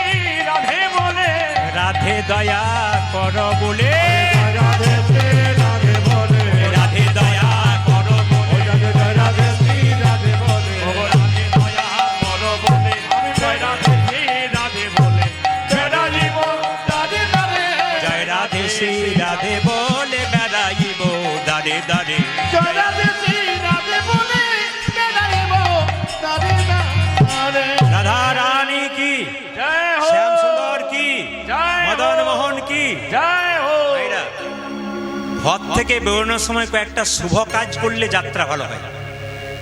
আপনার পূর্ব বর্ধমানের মানুষ, আমরা কিন্তু বীরভূমের মানুষ, খুব একটা দূরত্ব নয়, প্রায় লাগালাগি কাছাকাছি। এইদিকে এইদিকে এইদিকে তো ঘর থেকে বেরোনোর সময় কয়েকটা ভালো জিনিস দেখলে যাত্রা ভালো হয়। তাহলে ঘর থেকে বেরোনোর সময় ডান দিকে গাভী আর ডান দিকে ব্রাহ্মণ দেখলে যাত্রা ভালো হয়। যেদিন বৃন্দে গোবিন্দ কান্তি যাচ্ছিল, ডান দিকে গাভী আর ব্রাহ্মণ দেখতে পেয়েছিল, যাত্রা ভালো ছিল। তো সবাই লক্ষ্য করুন, একটা কথা আছে কি জানেন, সুন্দর কথা আছে পূর্বপুরুষের, যে ঘর থেকে বেরোনোর সময় মায়েরা কিন্তু একটা পূর্ণ কলসি জল দেখায়, যাত্রা ভালো হয় বলে। আমি যখন প্রথম প্রথম কীর্তন করতে যেতাম, আমার মা কিন্তু একটা পূর্ণ কলসির জল নিয়ে দাঁড়িয়ে থাকতো, এটা দেখে নে তারপর যাবি, যাত্রা ভালো হয় বাবা। এগুলো প্রাচীন মানুষের কথা, এটাও তাই। যদি ঘর থেকে বেরোনোর সময় শুকনো নদী শুকনো না, শুকনো ডালে ডাকে কা, পথে যদি দেখো মুকুন্দ চাপা, এক পা না বাড়াও বাপা। এগুলো পূর্বপুরুষের কথা, শাস্ত্রের কথা নয়, কিন্তু পূর্বপুরুষের কথা। শীতের কাঁথা বর্ষার ছাতা, বাবা বলতেন আমাকে, ছাতা নিয়ে যা। বললাম প্রচণ্ড রোদ্দু, জল হবেই না। হ্যাঁ, ঘন্টাখানেক পরে দিব্যি কালো হয়ে ভিজিয়ে দিল, বলেছিলাম শীতের কাঁথা বর্ষার ছাতা শুনলি না। শীতকালে কীর্তন করতে গেলে, আরে তোকে কমিটি যা দেবে দেবে, নিজের একটা নিয়ে যা। আর দেয়, আমাকে কোনো অসুবিধা নেই। প্রচণ্ড শীত পড়ে গেল, আমারটাতে শীত কাটছেই না, তোকে বলেছিলাম না বর্ষার ছাতা। এগুলো সব পূর্বপুরুষদের কথা, কিন্তু মানতে হয়। পূর্বপুরুষ যেগুলো বলেন না, সেগুলো কিন্তু পাক্কা কথা। এই জন্য আমরা এখন পূর্বপুরুষের কথা মানি না। তো বয়স্ক বাবারা এত সুন্দর সুন্দর কথা বলবেন, ওনাদের কথা কিন্তু কেউ শুনবে না। কেন শুনবে না বলুন তো? ওগুলো বাসি লাগবে। তো এখন তো যে যার নিজের ইচ্ছাতে করে, কেউ কারো কথা শোনে না। ওই জন্য বয়স্কদের অনেক কি দেখবেন, কিছু মনে করবেন না, অনেক দূর রাস্তা যাচ্ছেন আপনি, বয়স্ক মানুষকে জিজ্ঞেস করুন, ঠিক বলবে কিন্তু এই রাস্তাটা কোন দিকে গেছে। কিন্তু একটা কম বয়সের এমন কেউকে জিজ্ঞেস করবেন, সে কিন্তু আপনাকে উল্টো পথে নিয়ে গিয়ে উল্টো করে দিতে পারে। কিন্তু বয়স্ক মানুষ যারা থাকে, তারা কিন্তু সঠিক, বাবা এই পথে চলে যাও, সোজা দেখতে পাবে। এটা নিয়ম। এগুলো শুকনো নদী শুকনো না। যদি ঘর থেকে বেরোনোর সময় শুকনো নদী দেখতে পান, বৃষ্টি নাই, একবার নদী শুকিয়ে গেছে, শুকনো না, শুকনো নৌকা। আর যদি শুকনো ডালে ডাকে কা, যদি শুকনো ডালে কাক ডাকে, তাহলে যাত্রা ভালো নাই। আর বলছে পথে যদি দেখো মুকুন্দ চাপা, এক পা না বাড়াও বাপা। এটা ভেঙে বলবো না, কারণ কীর্তনের শেষে আমাকে গাল খেতে হবে। কাদের কাছে গাল খাবো বলুন তো? বলবো না, বাদ দিয়ে দেবো। আর একবার বায়না করবেন, বলে দিয়ে যাবো, আজকেই বলে দিয়ে যাই। বলছে পথে যদি দেখো মুকুন্দ চাপা, এক পা না বাড়াও বাপা। মানে কি? যে পুরুষের দাড়িও হয় না, মোচও হয় না, ওকে বলে মুকুন্দ চাপা। ওর মুখ দেখলে এই রে, যদি এখানে কেউ থাকে, যদি এমন আমাদের মতো আর কি, আমাদের ছিল, আপনাদেরও ছিল, কিন্তু অনেকের হয় দেখবেন মুচও হয় না, দাড়িও হয় না। যদি কেউ থাকেন অপরাধ মার্জনীয়, আমার কথা নয়, পূর্বপুরুষের কথা। বলছে মুকুন্দ চাপা, মুচ হয় না, দাড়ি হয় না, তার মুখ দেখলে নাকি যাত্রা ভালো হয় না। মানে যাদের একেবারে হয়ই না, কামাতেই হয় না, তাদের কথা বলা হচ্ছে। এই জন্য এগুলো পূর্বপুরুষের কথা। মায়েরা তাই কি করলো, রাধারানীকে পর্বত দিয়ে চললো কে? বিন্দে। বলছে হ্যাঁ রে, তোর কাগজটা আমি প্রথমে দেখাবো না, বলবো আমি রীতিমতো, তাতেও যদি না হয় রত, বাঁধবো আমি আপন জোরে, আমার বাঁধা দেখে মথুরার লোকে সুদাই মরে, বলবো আমি গরব করে, আমাদের রাই রাজা হয় পলাতক প্রজা, যদুনাথ দাস ভয় করে না কারে। যদুনাথ দাস বললেন যে প্রথমে ভালোই বলবে, আসলে ভালো, না হলে দড়ি দিয়ে বেঁধে আনবে। দেখো রাধারানী বলছে, দেখ যে গোবিন্দের চরণে আমি চন্দন দিতে দিতে শরীরে নখের আঁচড় পাবে বলে ভয় পাই, তুই যখন বাঁধবি তখন আমার গোবিন্দ খুব কষ্ট পাবে। শোন, যে এমনভাবে কাজ করবি যেন লাঠিও না ভাঙে, সাপও না মরে। তখন রাধারানী জিজ্ঞেস করছে, বারণ করিস তুই বাঁধতে, তাহলে কি বলছিস? বিন্দে বলছে, বারণ করিস তুই বাঁধতে, তাহলে কি বলছিস পায়ে ধরে আনতে? বলছে না না, ভালোই আনবি, ভালো মুখে ভালো কথা বলে আনবি। বলছে ঠিক আছে, তাহলে এক কাজ কর, হ্যাঁ আমি এখন বেরিয়ে যাই। রাধারানীকে প্রণাম করলো, বলে তো চরণে ধুলো দে, আমি চললাম। এই বলে আসি বলে যে না চলে গেছে।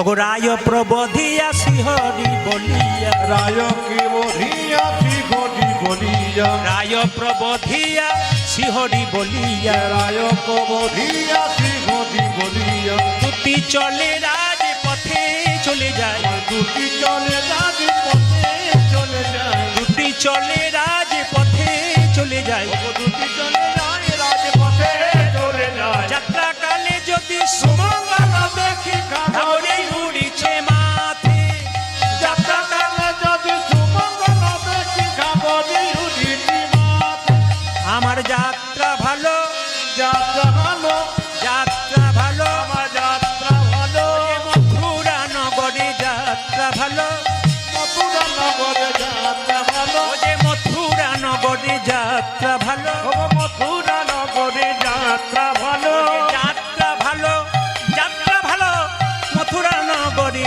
যাত্রা ভালো। যাত্রা ভালো, যাত্রা ভালো, মথুরা নগরে যাত্রা ভালো। তখন এক ব্রজ নারী পক্ষে কুম্ভ, এক ব্রজনারী পক্ষে কুম্ভ করি, পূর্ণ কলসি জল দেখলে ভালো হয়। যাত্রা দেখতে পেলে একজন ব্রজনারী পূর্ণ কলসি জল নিয়ে আসছে। এক ব্রজনারী পক্ষে কুম্ভ করি, এত ব্রজনারী পক্ষে কুম্ভ করি, নাতে বাড়ি চাই চাই গো, যমুনাতে বাড়ি যাই যায় গো, যমুনাতে বাড়ি চাই চাই গো। যমুনাতে পারি যাই গো, ওই যে যাত্রা কালে যদি সুমঙ্গল দেখি উড়িছে মাথে, আদি যাত্রা কালে যদি সুমঙ্গল দেখি ঘাগরে উড়িছি মাথে, আমার যাত্রা ভালো, আমার যাত্রা ভালো, যাত্রা ভালো, আমার যাত্রা ভালো, মথুরা নগরে যাত্রা ভালো, যাত্রা ভালো, যাত্রা ভালো, যাত্রা ভালো, যাত্রা ভালো, আমার মথুরা নগরে যাত্রা ওই ভালো, আমার মথুরা মথুরা নগরে যাত্রা ভালো, যাত্রা ভালো, যাত্রা ভালো, মথুরা নগরে যাত্রা ভালো। যাত্রা ভালো, যাত্রা ভালো, মথুরা নগরে যাত্রা ভালো। ঘর থেকে বেরোনোর সময় যদি কোনো মেয়ে মাথায় কাপড় নিয়ে দাঁড়িয়ে থাকে, ওর মুখ দেখলে যাত্রা ভালো হয়। এখনকার যুগে মাথায় কাপড় দেওয়া মেয়ে দেখতে গেলে 100 টাকা দিয়ে দাঁড় করাতে হবে। আপনাদের এদিকে আছে, তবে গরমকাল বলে মাথায় নেয় না, বুঝতে পেরেছি। মায়ের বাবারা বলছেন নেয়, কিন্তু দুই চারজন যে ঘরে গিয়ে দেখবেন কি হচ্ছে। আচ্ছা বলে দিই মায়েরা, আমার মায়ের মা বেঁচে ছিল 95 বছর বয়স, মাথার কাপড়টা ছিল এখানে, একবারে এখানে, ভালো করে দেখতেই পেতাম না মুখটা। আমার মা বেঁচে ছিলেন প্রায় 80 বছর বয়স, মাথার কাপড়টা এখানে ছিল। এখন কাকিমা বাড়িতে আছে, ওনার মাথার কাপড় খোঁপা মানে বাম্পার পর্যন্ত এসছে। এখন যারা বাড়িতে এসছে আর বাম্পার টাম্পার নেই, সব হাইওয়ে রোড হয়ে গেছে। আবার দেখবেন মেয়েরা, দেখবেন আগে ভাসুরকে দেখলে প্রণাম করতো বা দূর থেকে প্রণাম করতো বা মাথায় পর্দা নিত। ভাসুর দেখলে পর্দা নিত না? জোরে বলুন। যেদিন থেকে ভাসুর হলো বর্দা, সেদিন থেকে সরে গেল পর্দা। যেদিন থেকে বর্দা হয়েছে সে পর্দা একবারে সরে চলে গেছে। না না, পর্দাটা রাখবেন, সম্মানের জিনিস। মেয়েদের পর্দার দরকার আছে। যারা শাশুড়ি মা তারা তো মুখ বিকিয়ে বলছে বলুন বলুন, বেশি করে বলুন, আমাদের তো বেশি করে নেয় না, আপনি বলুন। তাহলে তো আমি আপনার ভোট পাবো, ওনার ভোট পাবো না। নেবেন নেবেন, সব জায়গায় নিতে হবে না, জায়গায় জায়গায় নেবেন, অন্তত মানটাকে রাখবেন। কেন বলুন তো? আপনি আপনার মেয়েকে শেখাবেন তো। আপনি একটা খারাপ পোশাক পরে যদি রাস্তা দিয়ে যান, তাহলে আপনার মেয়ে বা ছেলে আপনার কাছ থেকে কী শিখবে? সমাজটাকে আপনি তো দূষিত করছেন। এই যে কিছু মনে করবেন না, এইদিকে তাকাবেন। দুর্গা পুজোর সময়, ও মা, দুর্গা পুজোর সময় আপনার মেয়েকে আপনি বাজারে নিয়ে গেলেন, ছোট্ট বাচ্চা মেয়ে, সে কি বললো? খাটো খাটো পোশাক কিনবো। আপনি বললেন ছোট বাচ্চা, ও নিক, কোনো অসুবিধা নেই। ওকে খাটো পোশাক দিতে দিতে ও দেখবেন যখন 15 বছর বয়স হবে, ও আর মা বাবাকে ডাকবে, নিজে কাটা পোশাক কিনতে যাবে বাজারে। আর কাটা পোশাক পরে যখন রাস্তায় পেরিয়ে যাবে, তখন লোকে বলবে ওটা কার মেয়ে রে? অমুকের মেয়ে। তার মানে আপনার মেয়েকে সমাজের মানুষ খারাপ চোখে দেখছে, সেটা কিন্তু আপনি এবং আপনার স্বামী কষ্ট পাওয়া দরকার, যে আমি মেয়েটাকে তৈরি করলাম। ওই খারাপ পোশাক পরে যখন রাস্তা দিয়ে যাবে, পুরুষের লোভী চোখ তাকে কিডন্যাপ করবে, আপনি সরকারকে দায়ী দেবেন, আপনি প্রশাসনকে দায়ী দেবেন না। আপনার মেয়ে কিডন্যাপ হয়ে যখন বাড়ি আসবে তখন মেয়ের গালে চড় মেরে বলবেন কোথায় ছিলে এতদিন। মেয়ের গালে চড়টা মারবার আগে আপনার গালে মারুন, আপনি মেয়েটাকে ছোট থেকে তৈরি করে দিয়েছেন। সমাজটাকে ঠিক করুন, নিজের ছেলে মেয়েকে ভালো পোশাক দিতে শিখুন। এমন কিছু অভদ্র পোশাক দেবেন না যেন রাস্তায় পেরোলে বলতে পারে না এটা অমুকের ছেলে, আপনার যেন বদনাম না হয়, তার জন্য ছোট থেকে তৈরি করুন। রামকৃষ্ণ দেব বললেন বাচ্চা ছেলের মন কচি বাঁশের মতো, যেদিকে বাঁকাবেন সেদিকে বাঁকবে, বাঁশ মোটা হলে আর বাঁকবে না। চাণক্যদেব বলেছেন 5 বছর পর্যন্ত বাচ্চার দোষ ধরবে না, ও খেলবে পড়বে ভাঙবে কিচ্ছু বলবে না। 5 থেকে 15 পর্যন্ত ছেলে মেয়েকে বাবা মা একবার লাল চোখে রাখবে, শাসনের চোখে রাখবে, এটা চাণক্যদেবের কথা। আর যখন 16 পেরিয়ে যাবে পুত্রা মিত্রা বাদাচারে, মানে কি তখন 16 পেরিয়ে গেলে আপনার ছেলে বা আপনার মেয়ে আপনার বান্ধবী হয়ে যাবে, তার মনের কথাটা আপনাকে শুনতে হবে। আপনি বন্ধু হয়ে গেলেন, যদি এভাবে সংসারে থাকতে পারেন চাণক্যদেব বলছেন, তাহলে আপনার সন্তানকে আপনি ঠিক মানুষ করতে পারছেন। শুধু কীর্তন শোনা নয়, বহু জ্ঞানের কথা আছে যদি শুনতে পারেন। আর যদি মনে করেন যে বাড়িতেই থাকবো, ওই একটু শুনতে পাবো তারপর ইউটিউবে শুনবো, কোনো অসুবিধা নেই, রাধে রাধে, তা তো নয়। ভগবানের নাম যেখানে হয়, যারা প্রকৃত ভক্ত যেখানেই থাক না কেন কীর্তন শোনার জন্য আকুল হয়ে এখানে ছুটে আসে। তাই সবাই লক্ষ্য করুন মায়েরা, বিন্দে দুতি যেই না মথুরাতে প্রবেশ করেছে অমনি সঙ্গে সঙ্গে সবাই লক্ষ্য করুন, মথুরার মেয়েরা দেখতে পেয়ে বললো তুমি কে গো। সঙ্গে সঙ্গে বিন্দেবতী বলল, দেখলো এখন দেখুন, এখন যদি আমি এই গ্রামে আসি কাউকে জিজ্ঞেস করবো এটা কি অগ্রদীপ, ভালোভাবে জিজ্ঞেস করবো, হ্যাঁ এটা অগ্রদীপ। আর যদি বলে ও দাদা এটা কি অগ্রদীপ, এতে বলবে লোকে, রাগ করবে না। কাজ আদায় করতে গেলে মিষ্টি কথাই বলতে হয়। বিন্দে মথুরার মেয়েদেরকে বলছে সই সই সই কই কই কই সই সই সই কই কই কই সই সই সই কই কই সই সই সই কই কই সই সই কই কই সই সই কই কই সই সই কই কই সই সই কই কই সই সই সই কই কই কই সই সই সই কই কই সই সই সই কই কই কই সই সই সই কই কই সই সই কই কই সই সই কই কই আমি তোমার হোলাম সই, তোমার গোলাম সই, আমি তোমার হোলাম সই, আমি তোমার গোলাম সই, তুমি হলে আমার সই, আমি তোমার হোলাম সই, তুমি হলে আমার সই, আমি তোমার গোলাম সই, তুমি হলে আমার সই, আমি তোমার হোলাম সই। তুমি হলে আমার সই, আমি তোমার গোলাম সই সই, সই সই কই কই কই সই সই সই কই কই কই সই সই সই কই কই কই সই সই সই কই কই কই দর্শনে মম আশা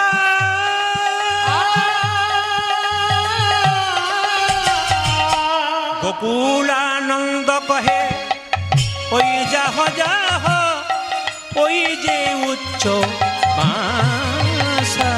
আমি গোকুলানন্দ কই ওই দেখো দেখো ওই যে উচ্চ বাসা, যদি যেতে পারো, যদি যেতে পারো, ওরে নারী হয়ে যদি যেতে পারো, ও যাদের নারী হয়ে যদি যেতে পারো, ওরে তবেই দেখা পেতে পারো, নারী হয়ে যদি যেতে পারো, তবে তবে দেখা পেতে পারো, নারী হয়ে যদি যেতে পারো, তবে দেখা পেতে পারো, নারী হয়ে যদি যেতে পারো, তবে দেখা পেতে পারো, নারী হয়ে যদি যেতে পারো, নারী হয়ে দেখা পেতে পারো।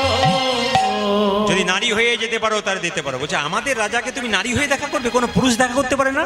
বলছে শোনো, যেই না মথুরার মেয়েরা দেখতে পেল যে বিন্দে এসেছে, মানে চেনে না তো, তা মেয়েটাকে দেখে একটু মস্করা করা যাক, এই বলে বলছে হ্যাঁ এই তুই কে রে, বলে আমি না, আমি রাজা ধরার মন্ত্র জানি।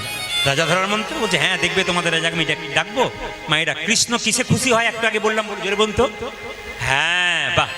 যারা মন দিয়ে কীর্তন শুনবে বলে সকাল 8টা থেকে এসেছে, ভক্তরা বলছেন আমি তো সামনে বসবো, পেছনে তো কেউ গন্ডগোল করতে পারে, তাই যারা মন দিয়ে শুনবেন তারা এসেছেন আর কি। যে ছেলে খুব পড়াশোনায় মন, তারা দেখবেন ফার্স্ট বেঞ্চে এসে চুপচাপ বসে, কেন বলুন তো, মাস্টারমশাইয়ের কথাগুলো যেন ভালো শুনতে পারে এবং বলতে পারি। তো আপনাদের কাছে নিবেদন রইল মায়েরা, রাধারানীর নাম শুনলে কৃষ্ণ কিন্তু খুব খুশি হয়ে যায়। তো দেখবে আমি কেমন তোমাদের কৃষ্ণ কানবো মায়েরা।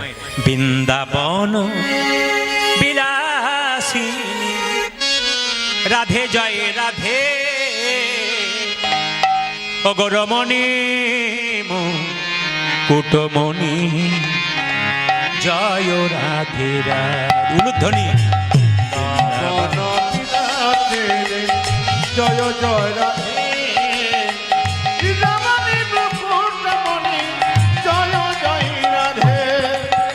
বৃন্দাবন বিলাসিনী রাধে জয় রাধে রমণী মুকুট মণি রাধে জয় রাধে বৃন্দাবন বিলাসিনী রাধে জয় রাধে রমণী মুকুটমণি রাধে জয় রাধে জয় রাধে ও জয় রাধে জয় রাধে জয় রাধে জয় রাধে ও জয় রাধে জয় রাধে বৃন্দাবন বিলাসিনী রাধে জয় রাধে রমণী মুকুট মণি রাধে জয় রাধে রাধে রাধে জয় জয় রাধে রমণী মুকুটমণি জয় জয় রাধে বৃন্দাবন বিলাসিনী রাধে রাধে রাধে রমণী মুকুট মণি রাধে জয় রাধে জয় রাধে জয় রাধে জয় রাধে জয় রাধে জয় রাধে জয় রাধে। ভগবান মনে মনে ভাবছে এ ডাক তো মথুরার ডাক নয়, এ ডাক তো দ্বারকার ডাক নয়, এ ডাকে মধুরসী বৃন্দাবনের ডাক। বনের ডাক কে আমায় রাধা নামে সোনালি, রাধা নামে সোনালি যে আমায় রাধা নামে সোনালি সে তো আমায় বিনামূল্যে কিনে নিলি। মূল্যে কিনে নিলি বলছে প্রভু কালকে কিছুটা সঞ্চয় করা ছিল। এতে মহাপ্রভু কিন্তু অত্যন্ত ক্রোধান্বিত হলেন। কেন বলুন তো?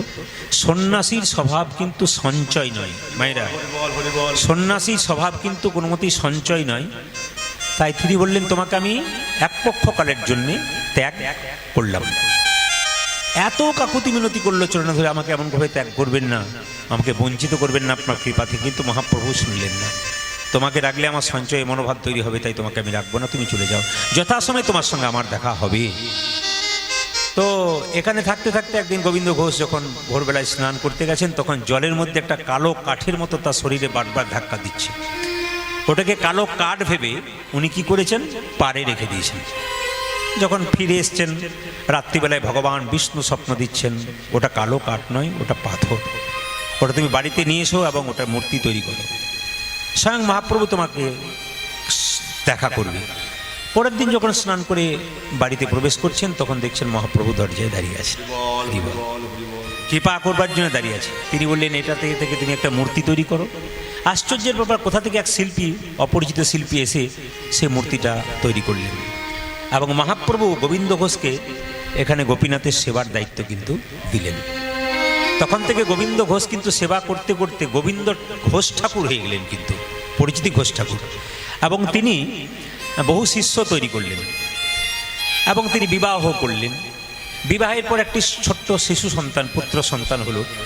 পুত্র সন্তান যখন আস্তে আস্তে শিশু হলো, তখন হঠাৎ তার স্ত্রী মারা গেলেন। গোপীনাথের কি কৃপা দেখুন,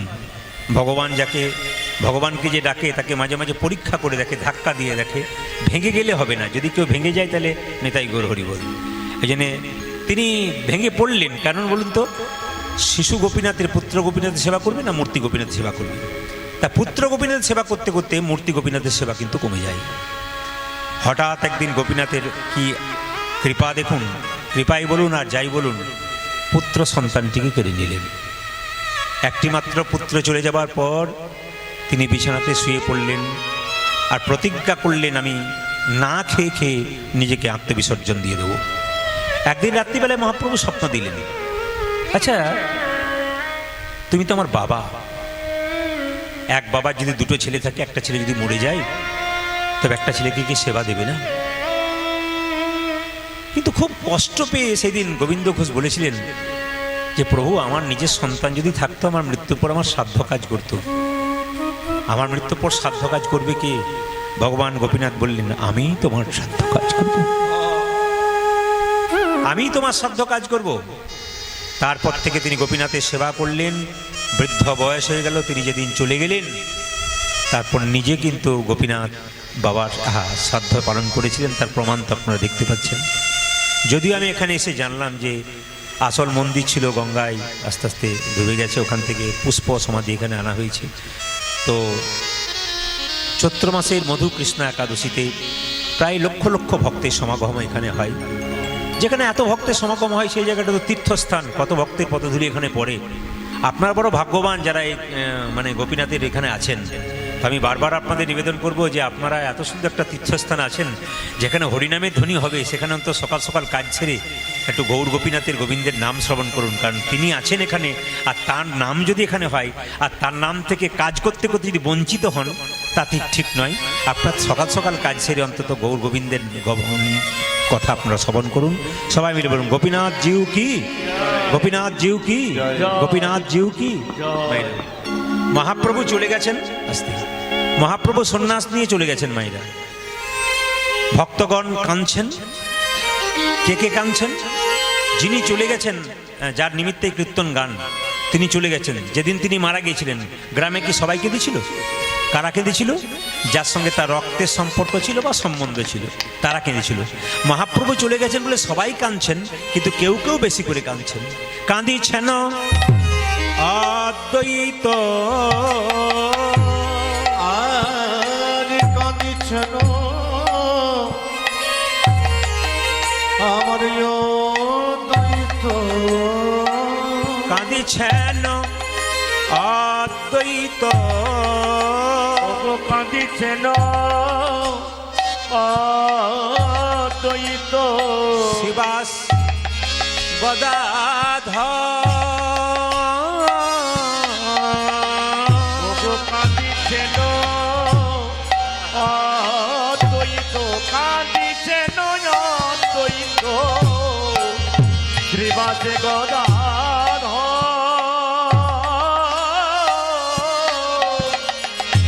বাসুদেব আমার বাসুদেব, বাসুদেব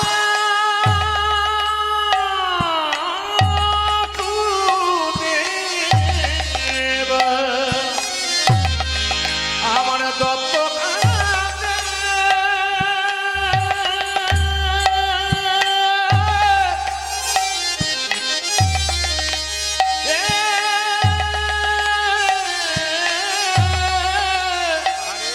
ওই আমার মুরারি বকে বকে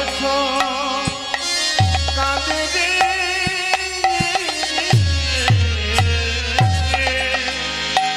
বাসুদেব দত্ত কাঁদে,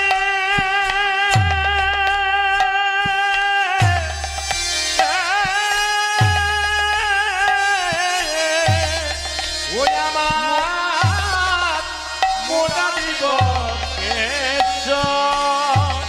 বকে অদ্বৈত কাঁদিছে, অদ্বৈত কাঁদিছে, অদ্বৈত কাঁদিছে। দেখো অদ্বৈত কাঁদিছে, ও যে প্রভু তুমি কোথায় গেলে অদ্বৈত কাঁদিছে। প্রভু তুমি কোথায় গেলে অদ্বৈত কাঁদিছে, ও যে প্রভু তুমি কোথায় গেলে অদ্বৈত কাঁদিছে। বলো বলো প্রভু তুমি কোথায় গেলে অদ্বৈত কাঁদিছে, ও যে হা গৌর প্রাণ গৌর বলে অদ্বৈত কাঁদিছে। গোহা গৌর প্রাণে গৌর বলে অদ্বৈত কাঁদিছে, ও যে হা গৌর প্রাণ গৌর বলে অদ্বৈত ও কাঁদিছে। যাতে হা গৌর প্রাণ গৌর বলে নয়নে জলে বুক ভাসায়ে, গৌর প্রাণ গৌর বলে, প্রাণ জলে বুক ভাসায়ে, গৌর প্রাণ গৌর বলে, প্রাণ জলে বুক ভাসায়ে, গৌর প্রাণ গৌর বলে, প্রাণ জলে বুক ভাসায়ে। গৌর প্রাণ গৌর বলে, অদ্বৈত কাঁদিছে। আমার বাসুদেব বাসুদেব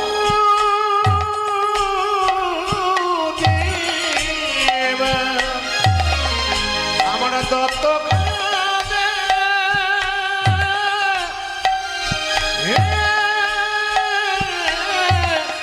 মুরারি বকে গোড়ায় আমার মুরারি বকে, মুরারি বকে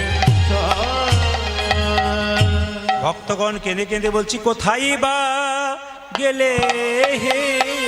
বলো বলো কোথায় বা গেলে,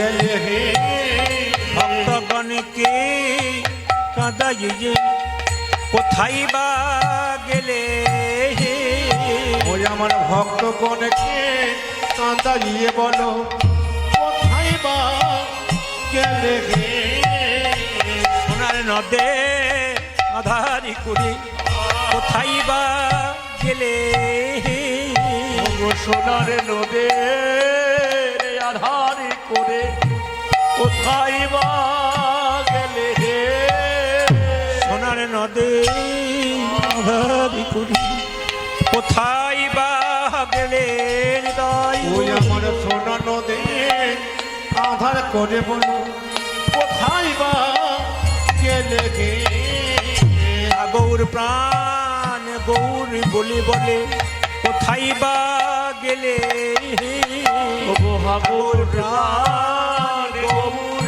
বলে ও যে ভক্ত গণকে কাদাই ভক্ত গণকে কাদাই ভক্ত গণকে কাদাই ভক্ত গণকে কাদাই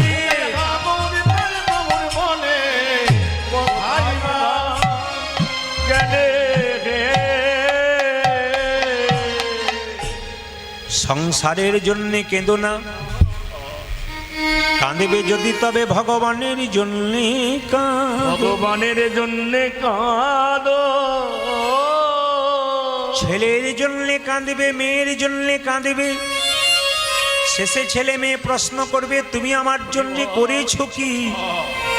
আপনি মনে মনে ভাববেন যার জন্যে করি চুরি সে কিনা বলে চোর, কিন্তু দিনের মাথায় সমস্ত কর্মের পর এই যদি একবার হা গৌর প্রাণ গৌর বললে কাঁদিতে পারি, কাঁদিতে পারি হে গৌর তোমার হলাম বলে দুটি নয়ন জলে বুক ভাসাইয়ে কেউ যদি একবার কাঁদতে পারে গৌর গোবিন্দের কৃপা হয়। এই জন্য বলেছি বাবা, সংসারের জন্য যদি কেউ কাঁদে তবে জ্বালাতন ভোগ করে, কষ্ট পায়। আর ভগবানের জন্য কাঁদাতে যদি কারো চোখ থেকে জল পেরোয় তাতে আনন্দের জল। যত কৃষ্ণের জন্যে গৌরের জন্যে কাঁদবেন তত ভেতরের ময়লাগুলো সব বেরিয়ে যাবে। এ কান্নাতে যে কি আনন্দ, যেজন কেঁদেছে সে ছাড়া কেউ জানে না, যেজন ডুবেছে সে ছাড়া কেউ জানে না। এই জন্য বারবার বললাম, ছেলের জন্যে কাঁদবেন, মেয়ের জন্যে কাঁদবেন, দেখবেন আপনার চোখের জল চোখের কোণ দিয়ে পড়বে, সেই জলটা স্পর্শ করবেন গরম লাগবে, আর সেই জলটা মুখের মধ্যে প্রবেশ করলে নোনা নোনা ভাব লাগবে। কিন্তু হা গৌর প্রাণ গৌর বলে কেউ যদি কাঁদতে পারে তার চোখের জল চোখের কোণ দিয়ে পড়ে না বাবা, চোখের মাঝ দিয়ে পড়ে। সে জল শীতল হয়, মুখের মধ্যে প্রবেশ করলে তা বড় মিষ্টতা অনুভব হয়। তাই কাঁদতে যদি হয় তাহলে গৌর গোবিন্দের জন্য কাঁদে। আজকে মহাপ্রভু চলে গেছেন বলে কে কে কাঁদছেন? কাঁদিছেন হরির দাস, ওগো কাঁদিছেন হরি দাস তুয়া খিম দিয়া রে, আজ কাঁদিছেন হরিদাস আমার দুয়াখি মুদিয়া মুদিয়া যে কাঁদিছেন হরিদাস দুয়া খিম দিয়া রে, কাঁদিছেন হরি দাস দুই আখি মোদিয়া হরিদাস কাঁদিছে, হরিদাস কাঁদিছে বলে দুটি নয়ন মুদি মুদি হরিদাস কাঁদিছে। ওজা যে দুটি নয়ন মুদি মুদি হরিদাস কাঁদিছে দেখো দুটি নয়ন মুদি মুদি হরিদাস কাঁদিছে। ওজা যে দুটি নয়ন মুদি মুদি হরিদাস কাঁদিছে যে গৌর শূন্য নদিয়াতে হরিদাস কাঁদিছে। গৌর শূন্য নদী যাতে হরি কাঁদিছে একজন জিজ্ঞেস করছে হরিদাস সবাই তো চোখ খুলে কাঁদছে, তুমি চোখ মুজে মুজে কাঁদছো কেন? বলে, চোখটা খুলছি না কেন জানো? স্বয়ং মহাপ্রভু যিনি ছিলেন তিনি নেই, চোখ খুলে আর কি দেখবো, তাই চোখ মুজে মুজে কাঁদছি। বলি হরিদাস কাঁদিছে, আজ হরিদাসে কাঁদিছে আজ হরিদাস কাঁদিছে, হরিদাস কাঁদিছে ও যে দুটি নয়নে মোদি মোদি হরিদাস কাঁদিছে। ও দুটি নয়নে মুদে মুদে আখি মেলে আর চাইবো না রে, দুটি নয়নে মুদে মুদে আখি মেলে আর চাইবো না রে, দুটি নয়নে মুদে মুদে আখি মেলে আর চাইবো না রে, দুটি নয়নে মুদে মুদে আখি মেলে আর চাইবো না রে। দুটি নয়নে মুদে মুদে দুটি নয়নে মুদে মুদে হরিদাসে কাঁদিছে কাঁদে। কাঁদিছেন আমার হরিদাস ও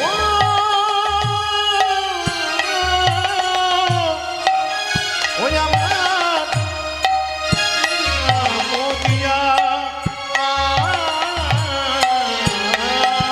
আজ দুজা কি দিয়া দুজা কি দিয়া সবাই মিলে তালি দেবেন, যার হাত আছে তিনি দেবেন, যার নাই তার দেবার দরকার নেই। হরিব ভগবানের এখানে আপনারা বাস করছেন, এই মাটিতে এসছেন, সবাই মিলে হাত তুলে একসঙ্গে। এমন বন্যা দেখি নাই শুকনো পেতলায়, ডুবলো দেশের নর নারী জাতের বিচার নাই। এমন বন্যা দেখি নাই শুকনো চেতনায় ডুবলো দেশে নর নারী জাতির বেদনা দেখো হরিদাস, দেখো হরিদাস, দেখো হরিদাস, কাজীর ছেলে সেও বুঝি ডুবলো ভাই।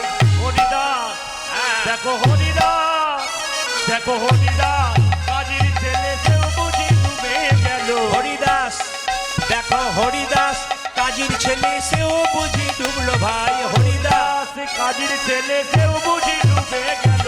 প্রেমানন্দে মেতে হরি বলো, হরি নামের বন্যা যে এলো। ও প্রেমানন্দে মেতে হরি বলো হরি নামে বন্যা যে এলো প্রেমানন্দে মেতে হরি বলো, হরি নামে বন্যা যে এলো। প্রেমানন্দে মেতে হরি বলো, হরি নামের বন্যা যে এলো। ও প্রেমানন্দে মেতে হরি বলো হরি নামে বন্যা যে এলো মধুময় কীর্তন করিতে নদিয়ায়, করিতে নদিয়া সরি বাসু ঘোষে কহে আমার হিয়া ফাটি যায়। ওগো সরি, ওগো সরি বাসু দেব ঘোষে এ হিয়া ফাটে। হিয়া ফাটি যায় গো আজ হরি বাসুদেব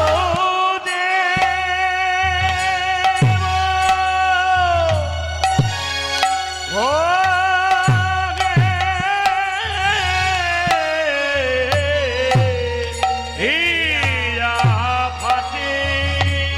হিয়া ফাটি হিয়া ফাটি যায় গো হরি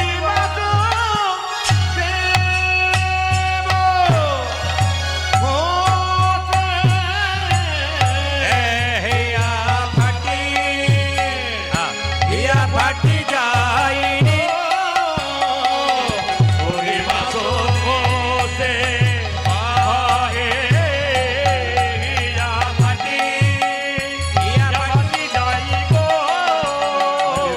বাসুদেব ঘোষে হিয়া ফাটি যায় গো হরি বাসু ঘোষে কহে হিয়া ফাটি যায় গো হরি বাসুদেব ঘোষে হিয়া ফাটি যায় রে হরি বাসুদেব কগে হিয়া ফাটি যায় গো বাসু ঘোষে কহে হিয়া ফাটি যাই রে। হরি বাসুদেব কগে হিয়া ফাটি যায় গো হরি বাসুদেব কহে হিয়া ফাটি যাই রে। হরি বাসুদেব কগে হিয়া ফাটি যায় গো হরি বাসুদেব কগে হিয়া ফাটি যায় রে ধনী বাসুদেব